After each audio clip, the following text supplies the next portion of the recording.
बहनों, आखिर तुम सब काहे भटक रही हो? माना कि अनिरुद्ध आचार्य ने बोल दिया कि 25 साल की लड़कियां 4 जगह मुंह मारती है, पर बहुत ही कुछ सब नहीं। उसके बाद प्रेमानंद महाराज ने बोल दिया कि ये लिव-इन क्या होता है। मतलब लड़कियां लिव-इन में रहकर 4 जगहों से संबंध करती है। इस बात को सुनकर कुछ लोग तो इतना ज्यादा भड़क चुके, मतलब कि उन्हें पता ही नहीं चला कि उन्हें क्या बोलना चाहिए और क्या नहीं। मतलब कि इंटरनेट पे काफी वायरल चल रही एक सेलिब्रिटी जो ये कहते फिर रही है कि क्या हो गया जब लड़कियां लिव-इन में रहकर इस शादी जैसे ढोकसले को परेशान होकर अगर एक लड़की उस लड़के को अच्छी तरह से जान ले तो क्या हो गया। मतलब कि हमारे संस्कृति संस्कार पर पानी फिर गया गोबर। भाई लड़कियां अंधे हो चुकी है, उनको पता नहीं क्या नहीं कुछ नहीं दिख रहा है। कोई भी लड़की ऐसी नहीं सामने आ रही है जो गुरु अनिरुद्धाचार्य प्रेमानंद महाराज की बात पर निर्भर हो।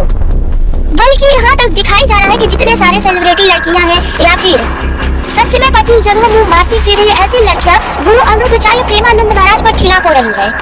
और बात ये तो कलयुग से सत्य है, जहाँ पर अच्छाई होगी वहीं पर बुराई आएगी। इसीलिए अच्छाई गुरु अनिरुद्धाचार्य प्रेमानंद महाराज अच्छाई की तरफ होगी, अच्छा बात बोले, इसीलिए बुराई उनकी तरफ खिलाफ हो रही। जो ये लड़कियां सच में गलत काम करती है, ऐसी चरित्रहीन है, वो गुरु अनिरुद्धाचार्य प्रेमानंद महाराज के साथ नहीं बल्कि अपने चरित्रहीन के साथ खड़ी है। चरित्रहीन लड़कियां सोच रही है हमें सम्मान मिले, और ये गुरु अनिरुद्धाचार्य के बाद जो प्रेमानंद महाराज बोले कि लिव-इन में लड़कियां रहकर 4 जगह मुंह मारती फिरती है, इस पर कुछ सेलिब्रिटी ऐसी बात बोल दी है। उसके बाद से सुनकर तो यही लगता है कि लड़की और लड़के दोनों एक नंबर के जो खाने पीने की चीज नहीं होती है वो बन चुके हैं। मतलब कि पहले देखा देखी फिर शादी, यहाँ तक तो ठीक था भाई, लेकिन अब क्या, अब लड़का लड़की लिव-इन में रहकर एक दूसरे को जानेंगे, अंदर से जानेंगे, अंकल से छू कर जानेंगे कि वो कैसा है। अगर वो ठीक नहीं है तो बस भाई क्या करना है, घर वालों से बोलो कि वो ठीक नहीं है, फिर दूसरे के साथ वही काम, तीसरे के साथ वही काम। जब ऐसे जगह की तुमको सच में आदत पड़ जाएगी तो लिव-इन में तुम रहकर इतनी जगह सच में मुंह मार चुकी हो, तब तुम्हारी शादी और असली पवित्रता तो तुम खो चुकी हो। फिर तुम पवित्र में कैसे बनी, बताओ, पवित्र कैसे बन गई तुम? प्रेमानंद महाराज ने ये कहा कि शादी से पहले, यानी देखी देखा भी हो उससे पहले, कोई भी लड़का जो देख रहे हैं आपका शरीर को स्पर्श नहीं करना चाहिए। यानी लड़का शादी देखी देखा में लड़का हाथ को भी ना छू सके। लेकिन यहाँ लिव-इन की बात है, लेकिन यहाँ पर लिव-इन की बात है भाई। लिव-इन में रहकर लड़की लड़का दोनों आपस में टेस्ट करेंगे ना, लड़की स्वादिष्ट है कि नहीं, लड़का सोचेगा लड़की स्वादिष्ट है कि नहीं, लड़की सोचेगी लड़का इंटरेस्टिंग है कि नहीं। अगर दोनों को खराब लगा तो फिर भाई दूसरे तीसरे को पकड़ेंगे। बहनों, ये सब जितने गलत काम हो रहे हैं इन सब का जिम्मेदारी हम नारियां हैं, पुरुष की इसमें कोई गलती नहीं है। अगर हम किसी से बात ना करें तो मजा नहीं सामने वाला व्यक्ति हमसे बोल दे। एक जबरदस्ती होती है जिसके लिए कानून बनी है उसको गुनाह की सजा देने के लिए, और एक होता है कि तुम्हारा भी मन है और उसका भी मन है, तो दोनों का मन है, फिर 4 जगह मुंह मारना बनता है। भाई लड़की वही पवित्र कहलाएगी जो किसी से के साथ संबंध ना हो, यहाँ तक कि उसकी शादी तय हो, उस पुरुष को आंख उठाकर देखे ना, वही लड़की पवित्र कहलाएगी। पहले तो सिर्फ घर के रिश्तेदार शादियां तय कर देते थे, आजकल के कलयुग में दिखावटी होती है, देखी दिखावटी लड़का लड़की शादी। लेकिन यह बात लिव-इन में रहकर 4 जगह मुंह मारती फिर एनिमी आइसक्रीम हो गया, सब एक दूसरे को टेस्ट कर रहे, फिर जाके बात कोई बन रही है। भाई अभी तो लिव-इन में रहकर टेस्ट किया जा रहा है, कुछ साल बाद, कुछ बरस के बाद ऐसा नियम निकलेगा कि पहले लड़की 2 साल 1 साल उसके घर रहेगी और लड़का संबंध बना के रखेगा, फिर उससे शादी करेगा या फिर उसको छोड़ देगा, फिर दूसरी को तीसरी को ऐसा करेगा। मतलब कि कानून ये सब देख कर भी कुछ नहीं कर रही है। सरकार क्या करेगी? सरकार तो कहा था बेटी बचाओ बेटी पढ़ाओ, या तो बेटियां खुद ही नहीं बचाव कर रही है।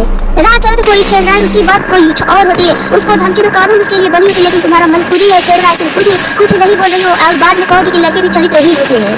भाई लड़कों से ज्यादा लड़कियां चरित्रहीन होती है, क्योंकि तुम्हारा मन तुम्हारे पास है, उसका मन उसके पास। अगर तुम्हारा मन सही है, अगर लड़का कुछ बोला उसे थप्पड़ मार दो ना तो उसकी ही मजाल नहीं कि तुमको कुछ कह दे।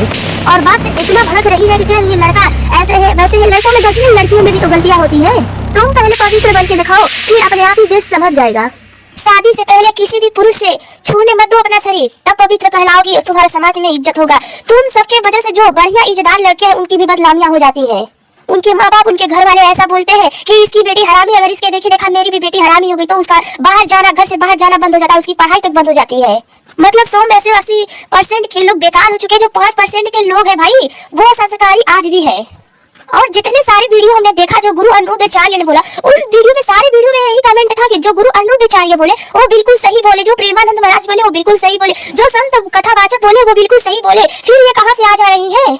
अपनी बकैती लेकर कहाँ से बोल रही है कि लड़कियां लिव-इन में रहकर 4 जगह मुंह मारती फिर रही है? क्या अंधी हो गई हो, दिखता नहीं है क्या सच्चाई क्या गलत है? संतों की जो भी बात है उस पर मैं सहमत हूँ। यहाँ तक कि कमेंट करने वाले बहुत ही लोग हैं जो करोड़ों में, वो भी सहमत है। फिर कहाँ से ये पिद्दियां पैदा हो जा रही है? वही कहते हैं ना, जो 100 में से 95 खराब है, 5 से तो 5 कमेंट करे सही है, 95 खराब है, इसीलिए 95 जो है ऐसे भड़क उठे इस बात पर। फिर हमें क्या, जिनको बुरा लग रहा है वो गलत है। जब कानून इसके खिलाफ नहीं कुछ बोल रही है तो हमारे कथावाचक इसके खिलाफ बोल रहे हैं, तो इसमें गलती क्या है? फिर मिलते किसी दूसरे वीडियो के पास, तब तक धन्यवाद।